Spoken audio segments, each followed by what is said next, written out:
tenaga, ngumpulkan duit. Ketika duitnya banyak, Bapak kirim ke Indonesia, Bapak bikin villa yang besar di sana, tapi Bapak tinggalnya di sini di tempat yang kecil. Yang di sana yang nempati pembantu sudah gratis malah dibayar. Sebetulnya itu rizkinya pembantu Bapak, tapi keluar lewat Bapak. Kenapa? Karena Bapak cuma banyak hartanya tapi tidak banyak rizkinya. Saya bilang gitu. Akhirnya mulai dipikir, bener ya, kalau gitu saya tinggal aja di sana. Betul Pak, yang di sini pasrahkan sama orang lain yang kerja, Bapak tinggal nunggu hasilnya, beribadahlah di sana, buatlah tempat-tempat ibadah, nikmatilah yang Allah berikan sebelum Bapak mati. Nanti Bapak kerja di sini, setelah tidak kuat kerja, pulang. Begitu mau nempati rumah besarnya, dapat seminggu sudah mati duluan. Ada ndak yang begitu? Ada ndak? Kerjanya di Malaysia gak pernah pulang, bikin rumah di sini di Malaysia, tinggalnya di hutan. Ada enggak? Tinggalnya susah, bikin rumah besar di sini, belum sempat nempati rumahnya sudah rusak lagi, dibenahi lagi. Begitu pulang mau nikmati sudah keduluan mati. Itu namanya banyak harta tapi tidak punya rezeki. Kenapa? Jalannya yang salah. Dia mungkin infaknya yang kurang sehingga tidak bisa menikmati. Padahal apa yang kita terima saat ini itu bukan milik kita. Itu titipan dari Allah. Gunakanlah sebelum Allah mencabutnya dari kehidupan kita. Gunakanlah sebelum Allah mengambilnya dari kehidupan kita. Allahumma shalli ala Muhammad. Yang kedua, apa yang akan didapat oleh orang yang tidak mau berinfak? Yang kedua, dia akan kena penyakit, yang penyakitnya berat, nggak sembuh-sembuh tapi nggak mati-mati, nggak sembuh-sembuh tapi nggak mati. Akhirnya hartanya semuanya habis, digunakan untuk berobat, bayar dokter, bayar rumah sakit. Jadi ketika dia masih sehat, dia gunakan seluruh kesehatannya untuk mencari harta sampai tidak berpikir akan kesehatannya. Begitu uangnya didapat, dia mulai sakit, dia gunakan uang itu hanya untuk berobat. Jadi dia nggak bisa menikmati. Ada enggak yang begitu? Nah itu juga azab, itu azab dari Allah. Jadi dia kerja siang malam cari duit, mau ikut ngaji aja eman. Kalau saya datang ke IKD hari Minggu, berapa waktu yang harus saya hilang? Padahal ini ada sekian hal yang bisa saya lakukan. Dia kerja mau ibadah udah malas, mau memanfaatkan, mau menikmati dia tidak mau. Dia kerja siang malam sampai badannya sakit. Tapi ketika dia udah sakit, uangnya udah banyak, akhirnya tidak bisa menikmati juga, hanya habis bayar dokter, bayar rumah sakit. Dia sakit di Kediri lama 1-2 bulan, habis 500 juta. Tidak waras-waras tapi juga tidak mati-mati. Kalau segera mati kan selesai. Akhirnya dokternya bilang, Pak, ke Jakarta, rumah sakitnya lebih besar, alatnya lebih canggih, dokternya lebih profesional. Pindahlah ke Jakarta. Di mana gitu, rumah sakit Pertamina lah gampangnya. Sakitlah di Jakarta 2 bulan, dia habis 1,5 miliar sampai 2 miliar. Dokternya bilang lagi, Pak, ini masih bisa dirujuk, masih ada harapan. Kemana? Ke Singapura International Hospital. Berangkatlah dia ke Singapura, habis 5 miliar total, pulang ke Kediri, pancet tapi sebelum mati menghabiskan 5 miliar. Kenapa? Sugih medit, nggak mau berinfak. Coba panjenengan saksikan sekarang, lihat sudah. Pernah dengar enggak ada tukang becak, tukang ojek di sini mati nghabiskan 3 miliar? Ada enggak? Enggak ada. Kalau ada tukang ojek mati habis 3 miliar, dijual sak kampung-kampungnya enggak cukup.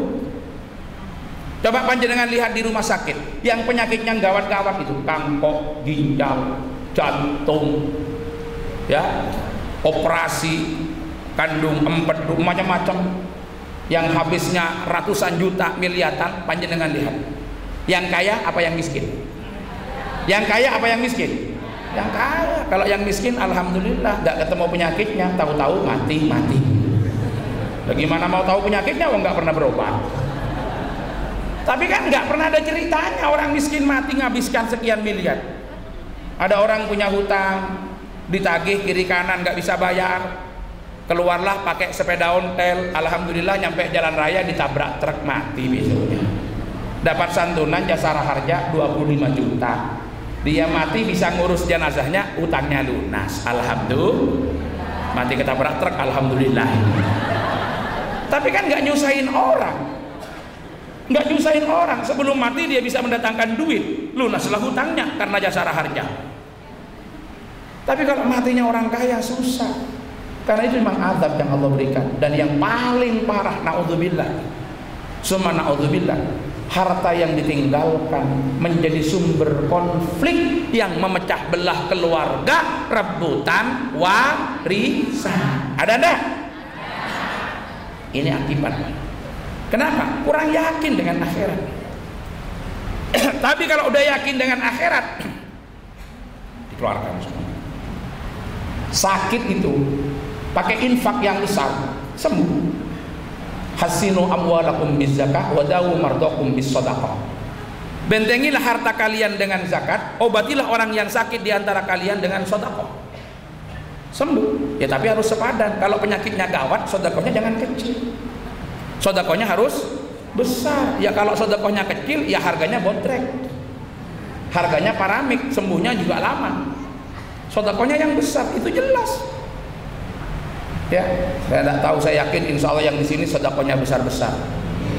Ya, kalau sampean ditanya kira-kira, kalau ada pejabat yang datang mau ngetum-ngetum uang, ada 100 ribuan, ada 10 ribuan, panjenengan kira-kira minta yang berapa? Alhamdulillah jawabannya sama, kompak. Tapi begitu ada kotak keliling tadi, sampean bawa 100-an, 50-an, 20-an, 10-an, 5 ribuan, 1000-an, yang keluar dulu yang berapa? Lah kok kompak jawabannya? Nah ini saya nggak nyambung karena keyakinannya belum kuat. Jadi kalau orang mancing itu umpannya kecil, dapatnya ikannya kecil. Kalau ingin dapatnya besar, berarti ikannya harus besar, umpannya harus besar. Tapi saya lihat tadi udah mulai jarang, ya, mulai jarang yang 1000-an, tapi meningkat jadi 2000-an. Insya Allah semua yang hadir, kalau yang saya hitung hadirnya di sini ada 1000 orang, kalau masing-masing 10.000 saja, maka akan terkumpul pagi ini 10 juta. Allahumma amin. Tapi jangan amin toh, memang diikutkan. Kalau aminnya bolak-balik tapi tetap nyumbangnya 1000 2000, ya nggak kumpul-kumpul di situ.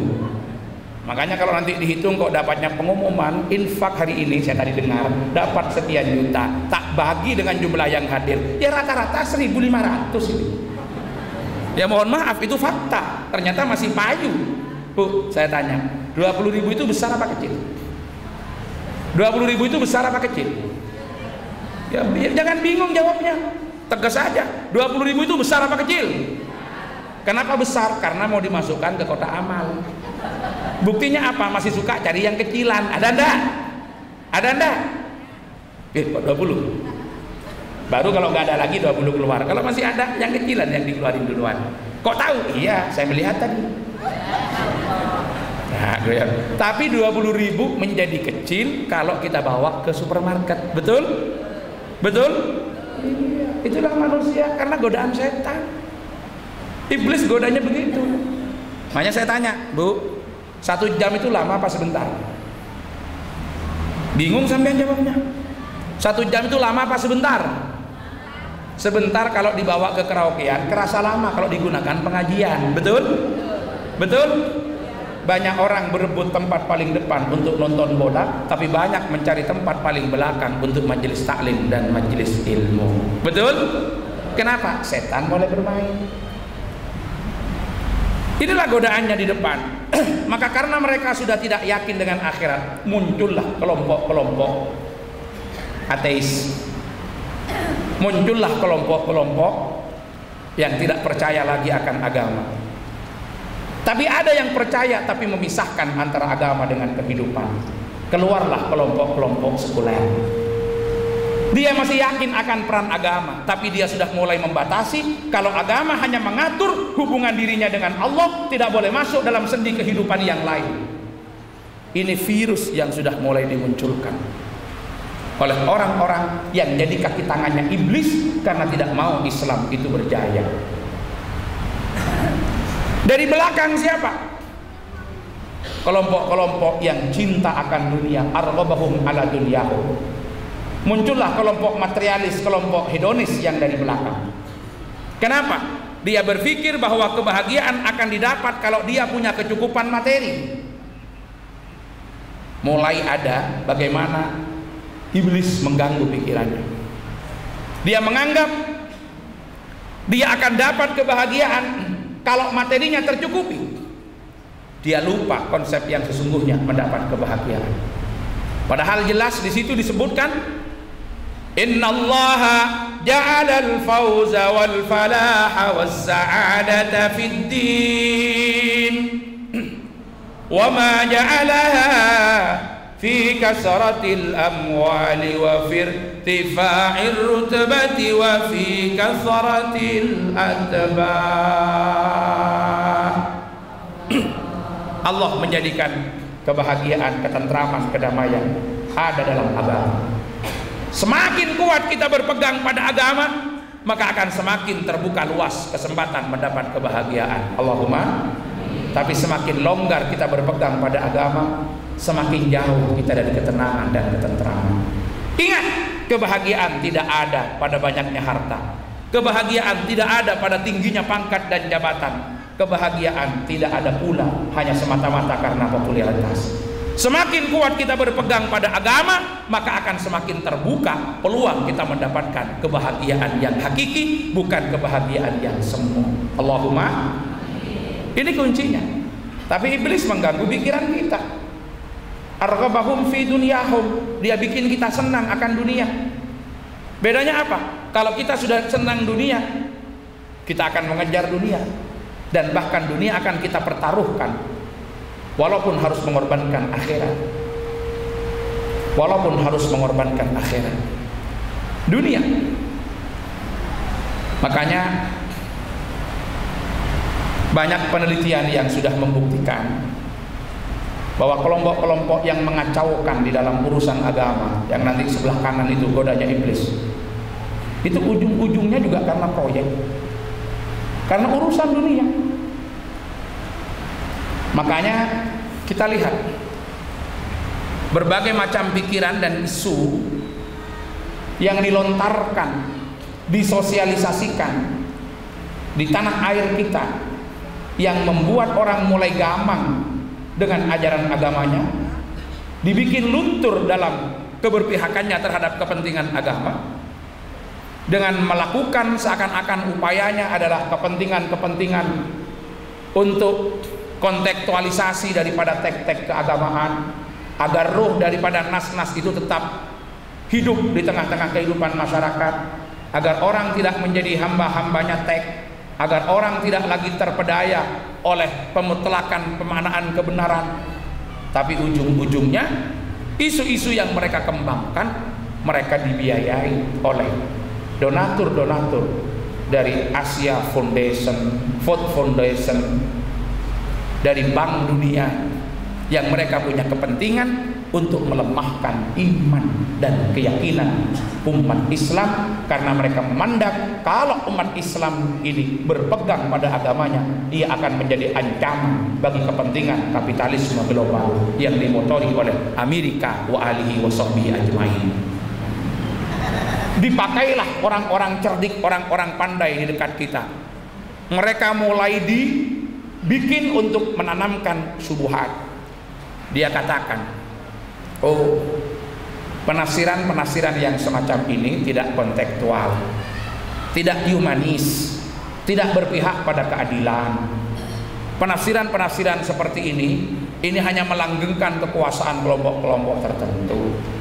Padahal itu sebetulnya yang menguatkan Islam. Kenapa? Otaknya sudah dicuci di sana. Dibuatlah mereka itu kemudian mulai meragukan terhadap ajaran agamanya. Padahal ini adalah proyeksi-proyeksi daripada kepentingan orang-orang barat untuk menghancurkan umat Islam itu sendiri. Harus ingat bahwa mereka menghancurkan Islam tidak dengan tangan mereka, tapi menggunakan anak-anak muslim itu sendiri yang dicuci otaknya, yang telah rela mengorbankan agama demi dunianya. Kenapa? Karena mereka telah teracuni bahwa kebahagiaan itu dianggap karena terpenuhinya fasilitas kehidupan dunia ini. Ini bedanya. Jadi ini salah satu penyebabnya kalau tadi disebut oleh moderator, kita mewaspadai ranjau-ranjau pemikiran liberal dalam Islam. Salah satunya kenapa? Pikiran-pikiran materialis dan hedonis yang telah menjangkit mereka. Dan mereka tidak ragu lagi untuk kemudian menjual agamanya semata-mata untuk kepentingan dunianya. Pertama yang dipersoalkan adalah tek-tek keagamaannya, karena itu berasa bahaya penafsirannya. Otoritas ulama yang dibongkar. Baru kemudian lama-lama bukan hanya penafsirannya, tapi teknya yang digugat. Ketika dia sudah mulai bilang bahwa sebagian daripada ayat-ayat Al-Quran sudah tidak up to date dan perlu diamandemen. Na'udzubillah.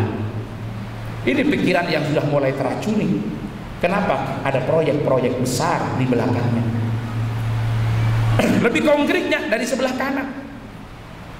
Asbaha alaihim umuradinihim. Jadi iblis mulai mengacaukan urusan-urusan agama. Mulai mengacaukan. Muncullah paham-paham sesat, aliran-aliran sesat. Ada yang mengakui adanya nabi setelah Nabi Muhammad, yang kita dengar dengan nama Ahmadiyah. Menganggap di situ ada nabi lagi setelah Nabi Muhammad, dengan mencoba memainkan penafsiran ala mereka terhadap tek-tek keagamaan dengan penafsiran yang tidak memiliki standar, kerangka metodologi yang benar, tapi semata-mata karena kepentingan untuk melegitimasi pemikiran.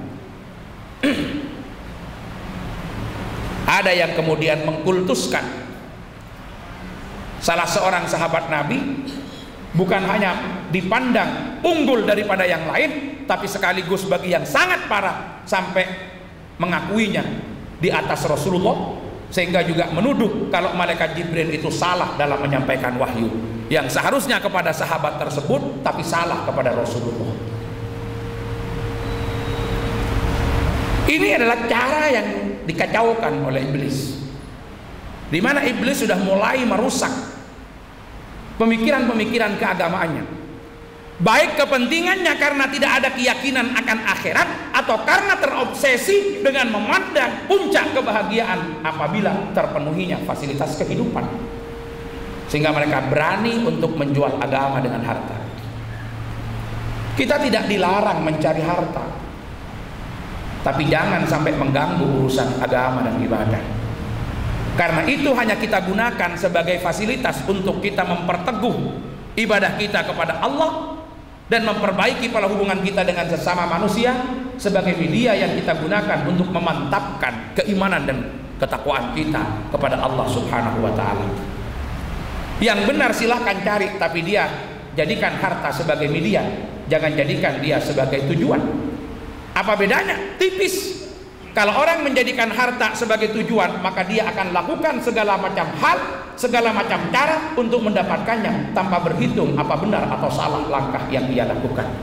Tapi kalau dia menjadikan harta sebagai alat, tidak akan pernah mengganggu urusan akhiratnya dan mencemari terhadap agamanya.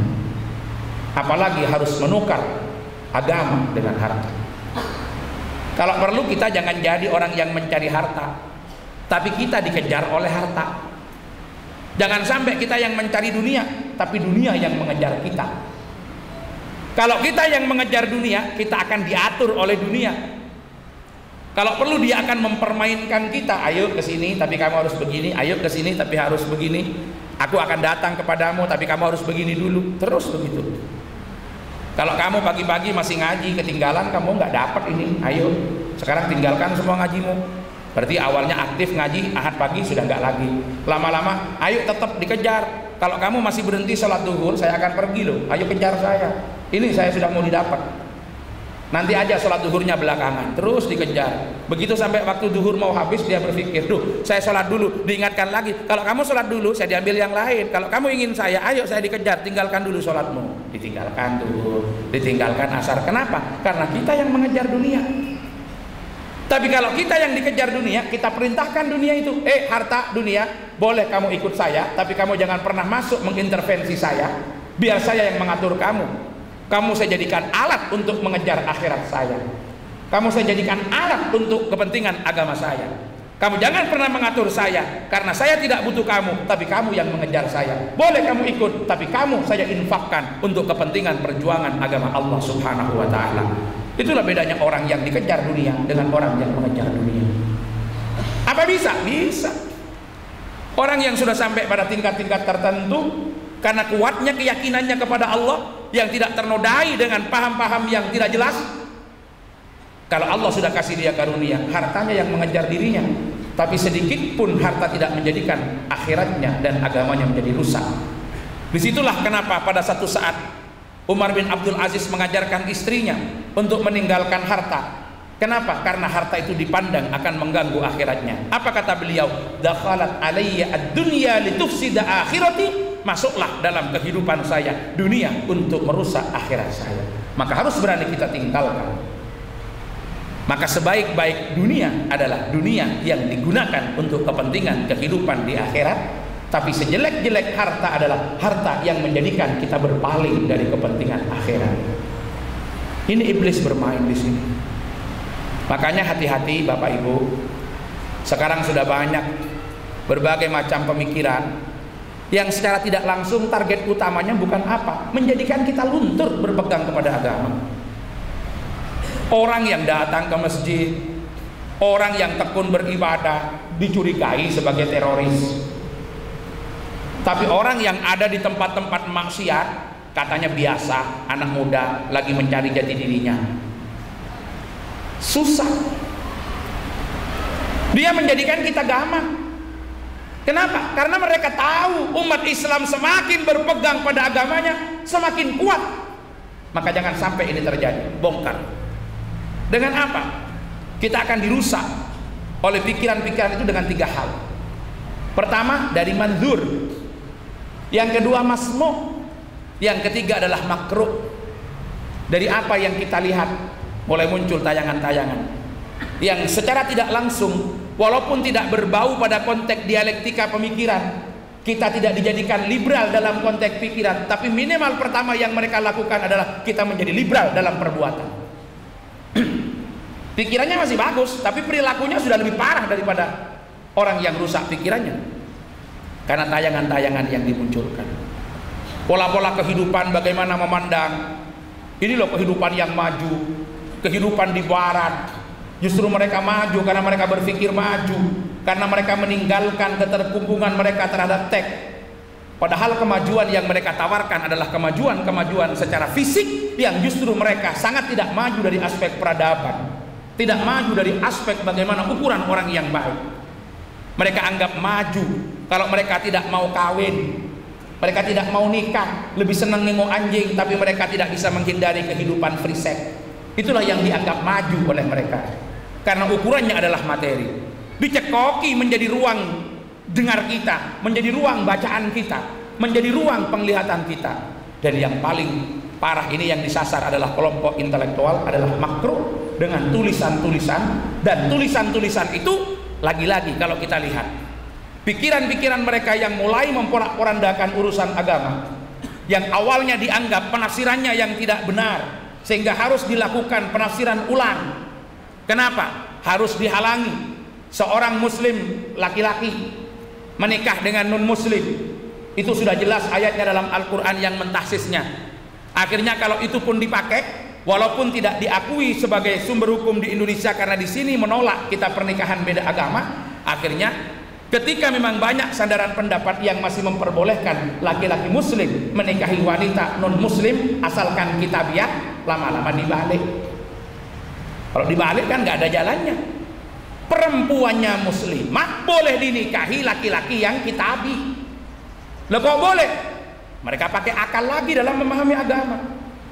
Kalau seorang laki-laki muslim boleh menikahi kitabiah dengan catatan Islamnya kuat dan diharapkan perempuan non muslim bisa tertarik dengan agamanya, kenapa tidak bagi seorang muslimah yang kuat agamanya dinikahi oleh laki-laki non muslim agar non muslim tertarik dan menjadi masuk Islam karena kuatnya agamanya. Dia tanggalkan satu persyaratan bahwa kalau seorang perempuan muslimah dinikahi oleh laki-laki non muslim akan terjadi wilayah syariah dari orang non muslim kepada muslim, dari akan ada kekuasaan dari non muslim kepada muslim. Itulah yang diberatkan oleh para ulama, tapi ini terus dibongkar karena aspek kesetaraan. Tidak boleh membedakan orang lain karena paham dan agama. Pertama dibikin kita goyang dengan agama kita. Kenapa? dia telurkan pikirannya, semua agama itu benar, agama adalah jalan menuju kebaikan, semua agama menjamin keselamatan. Jangan kita salahkan orang yang sedang mencari keselamatan hanya dengan memaksakan pikiran kita. Wah, ini seakan-akan luar biasa pemikirannya, merangsang terhadap anak-anak muda, tapi tanpa sadar mereka justru meracuni otak generasi kita untuk lepas daripada agama. Saya beberapa saat yang lalu memang agak lama ngaji di beberapa negara bagian di Amerika, tapi sekaligus saya melihat sarang-sarang tentang gedok pemikiran-pemikiran itu ke lembaga-lembaga yang menjadi donatur mereka. Ternyata ketika kita berdialog dengan saudara-saudara muslim kita seiman di Amerika, mereka bongkar juga ini loh yang jadi markas-markas orang yang meracuni pikiran-pikiran orang Indonesia, yang melakukan pendekatan pemahaman keagamaan yang mereka tawarkan sangat menggiurkan, tetapi yang mereka sasar adalah orang-orang yang tidak memiliki basic keagamaan yang kuat dalam kehidupannya. Sehingga yang disasar siapa? Mahasiswa-mahasiswa, para pelajar yang mereka tidak memiliki batas, tidak memiliki benteng pemahaman keagamaan yang benar. Dia cuci otaknya. Nah, ini memang bagian daripada janji iblis dari sebelah kanan, yang dia akan mengacaukan urusan agama. Muncullah paham-paham seperti tadi yang disampaikan, liberalisme masuk dalam agama. Awalnya mereka hanya mempersoalkan penafsirannya, tapi lama-lama mereka sudah berani mempersoalkan teksnya dengan mengatakan kalau teks ini sudah tidak up to date, dan bahkan mereka berani untuk mengatakan Al-Quran sudah harus diamandemen. Inilah kejinya pikiran-pikiran itu yang kemudian bisa merusak keteguhan kita di dalam beragama. Apa target yang mereka inginkan? Ya, dengan bahasa-bahasa yang cukup membuat orang tertarik. Beragama jangan ekstrinsik, tapi harus intrinsik katanya. Apa itu? Kalau beragama ekstrinsik itu hanya menjadikan agama sebagai something to use but not to life, sebagai sesuatu yang hanya dipakai menjadi identitas yang menempel pada dirinya, tapi bukan untuk kehidupan yang sesungguhnya. Agama harus intrinsik. Bagaimana agama yang intrinsik? Agama yang intrinsik adalah agama yang dijadikan sebagai comprehensive commitment dan driving integrity, menjadi sumber inspirasi, menjadi komitmen secara menyeluruh dalam totalitas kehidupan. Inilah agama yang benar. Jadi tidak berpikir bagaimana ritusnya. Akhirnya terus setelah masuk bahwa agama hanya pada esensinya, tidak perlu melihat apakah ini muslim, apakah ini non muslim, asalkan ini baik. Karena esensi dari itu adalah kebaikan. Tapi pada saat yang sama dibikinlah kelunturan kita untuk berpegang teguh pada agama ini. Ini propaganda-propaganda yang mereka mainkan, karena mereka sudah menjadi agen-agen yang mewakili iblis untuk menggoda iman manusia, sehingga tidak digoda langsung melalui orang yang telah mampu dibeli agamanya semata-mata karena kepentingan dunianya. Makanya hati-hati ibu-ibu ya, ngaji yang rajin, ngaji yang tekun, karena ini terus masuk sekarang di pikiran-pikiran kita. Mereka dari mandul itu, mereka bisa memainkan ide mereka, disebarkan dengan begitu cepat. Kenapa? Mereka yang menguasai media, mereka yang bisa beli, mereka yang bisa menguasai, mereka yang bisa bayar. Sementara kita susah. Ngajinya harus kebersamaan, harus dari bawah, harus bareng-bareng, harus pakai kotak. Betul? Sementara di sana begitu jerok keluar semua sekian. Gelap udah keluar semua. Kalau orang sudah tidak lagi jernih pikirannya, dia tidak bisa punya benteng pertahanan yang kuat. Dan yang terakhir dari sisi kiri, apa godaan iblis itu? Al-haqqah abghadahu alaihi, al-batilah arghabahu fihi. Barang hak dia dijadikan benci, barang hak dia tidak suka, kalau barang batil dia dibikin senang. Ini godaan iblis yang terakhir. Jadi kalau barang hak dia dibikin males, barang hak dia dibikin tidak tertarik, barang hak dia dibikin alergi, sementara barang batil dia dibuat senang dan ketagihan. Sehingga tadi gambarannya, kalau ada kita sholat malam bersama-sama pengajian ditambah setengah jam, sudah banyak yang ribut protes. Tapi kalau lagi nonton bola ada ekstra pertandingan, senangnya luar biasa. Banyak bapak-bapak sudah pesan sama istrinya, "Dek, bangunkan tengah malam ya. Jam berapa Mas? 2:30. Ada apa? Piala Dunia bal-balan." Tapi tidak banyak bapak yang berpesan tiap hari, "Tolong Dek, jangan lupa bangunkan saya tengah malam agar saya sempat bermunajat, bertahajud, beribadah kepada Allah Subhanahu wa taala." Jadi sesuatu yang hak kita sudah dibikin tidak senang, malah dicampur adukan pemikiran kita.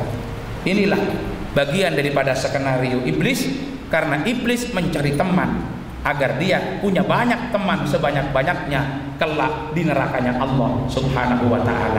Dan itu sudah dia janjikan ketika diusir oleh Allah dari surga. "Ya Allah, karena Engkau telah mengusir saya, maka berikan saya kesempatan hidup yang panjang. Saya akan melakukan tugas apa? Menggoda jalan anak cucu Adam agar tidak sampai kepada jalanmu, agar mereka tersesat dari jalan kebenaran. Summa la tajidu aktsarahum syakirin." Maka engkau akan melihat mayoritas mereka sudah tidak jadi orang-orang yang patuh kepada engkau. Inilah godaan iblis. Mudah-mudahan kita semua dilindungi oleh Allah Subhanahu wa taala. Kita dijaga oleh Allah dari paham-paham yang tidak benar dalam agama kita. Kita dihindarkan setelah kita tahu ini permainan iblis yang menjadikan kita ragu akan akhirat, sehingga kita dimantapkan dan diyakinkan bahwa setelah kehidupan dunia ada kehidupan akhirat. Dan ketika sekarang kita masih punya waktu, ayo perbanyak mencari bekal untuk kepentingan kehidupan akhirat.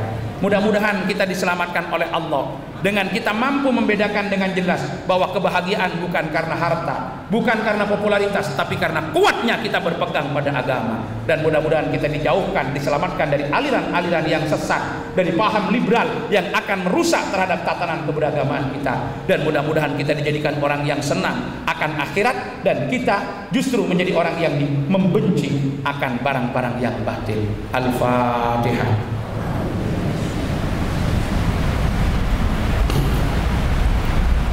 Bismillahirrahmanirrahim. Allahumma ya adimas sultan, ya qadimal ihsan, ya daiman ni'am, ya katsiral jud, ya wasi'al ata.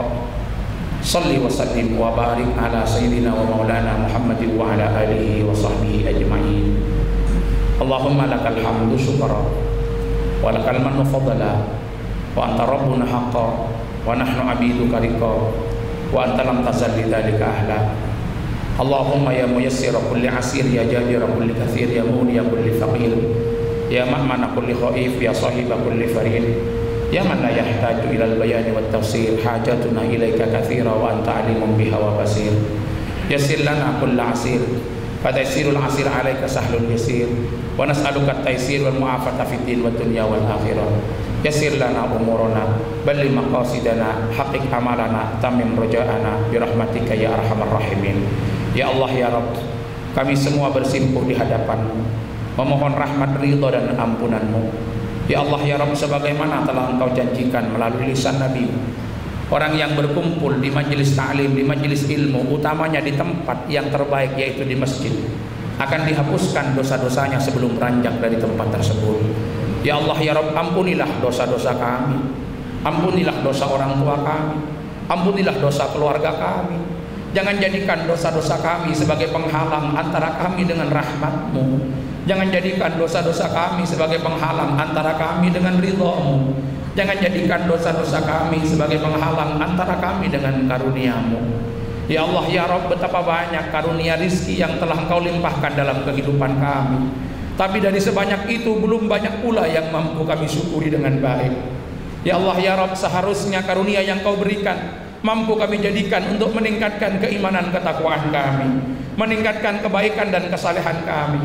Tapi terkadang karunia yang Kau berikan justru kami gunakan untuk bermaksiat kepadamu ya Rabb.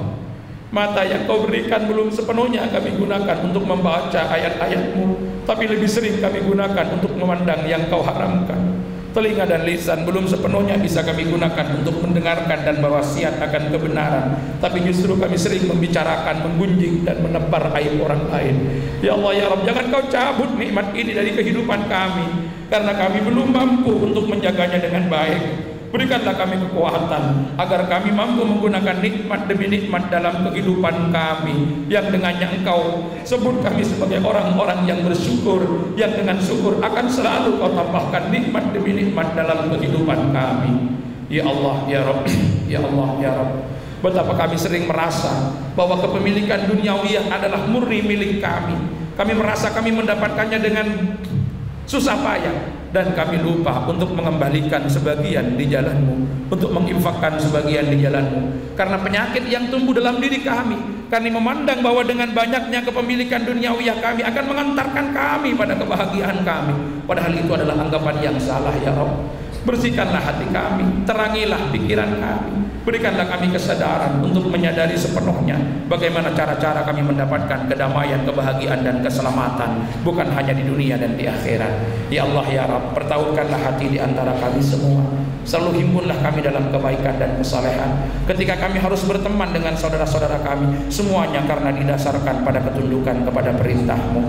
Ketika kami harus berpisah dengan teman-teman kami, karena kami merasa mereka tidak lagi menjadi teman yang baik untuk beribadah kepada kami. Ya Allah ya Rabb, ya Allah ya Rabb, berikanlah kami keistiqomahan sehingga kami selalu berada di jalan-Mu. Berikanlah kami kemudahan langkah, ringankanlah langkah kami agar kami setiap saat selalu hadir dalam majelis-majelis taklim yang sangat Kau cintai dan dicintai oleh Rasul-Mu, yang menjadikan kami sebagai bagian daripada umat yang selalu berusaha untuk menjadi lebih baik, yang menjadikan kami sebagai umat yang merindukan untuk dipertemukan dengan Rasul-Mu. Ya Allah ya Rabb, hanya kepada Engkau-lah kami memohon, dan Engkau-lah yang berhak mengabulkan doa-doa kami. Rabbana taqabbal minna innaka antas samiul alim wa tub alaina ya maulana innaka antat tawwabur rahim. Wa sallallahu ala sayyidina Muhammadin wa ala alihi wa sahbihi ajma'in. Walhamdulillahi rabbil alamin. Al-Fatihah. Sebelum saya akhiri tepat jam 7.30, mungkin masih ada hal-hal yang mau diklarifikasi dari apa yang saya sampaikan, baik terkait dengan tema yang sudah disampaikan atau persoalan-persoalan yang lain. Kami beri waktu kepada Bapak Ibu untuk berdialog. Jadi saran arahan panitia kalau mau buka dialog setelah doa. Masih ada? Kalau tidak ada, ya inilah yang bisa kami sampaikan. Mudah-mudahan tidak terlalu banyak salahnya. Kalau ada salahnya karena kebodohan dan kehilafan saya, mohon maaf yang sebesar-besarnya. Kalau ada yang benar semata-mata hidayah dari Allah, mudah-mudahan ada barokah manfaatnya. Hadanallahu wa iyyakum ajma'in. Wallahul muwaffiq ila aqwamit thoriq. Wassalamu alaikum warahmatullahi wabarakatuh.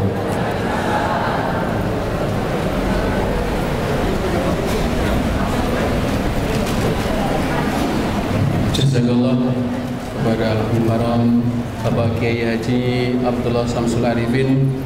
Semoga apa yang beliau sampaikan mengenai ranjau-ranjau yang telah ditebarkan oleh iblis dan para tentaranya, baik yang dari depan, dari kanan, dan dari kiri, dari belakang, semua kita paham dan kita bisa menghindarinya, dan kita bisa mengajak saudara kita ya, untuk bisa bersama-sama menghindari apa yang telah menjadi ranjau yang disebarkan oleh iblis.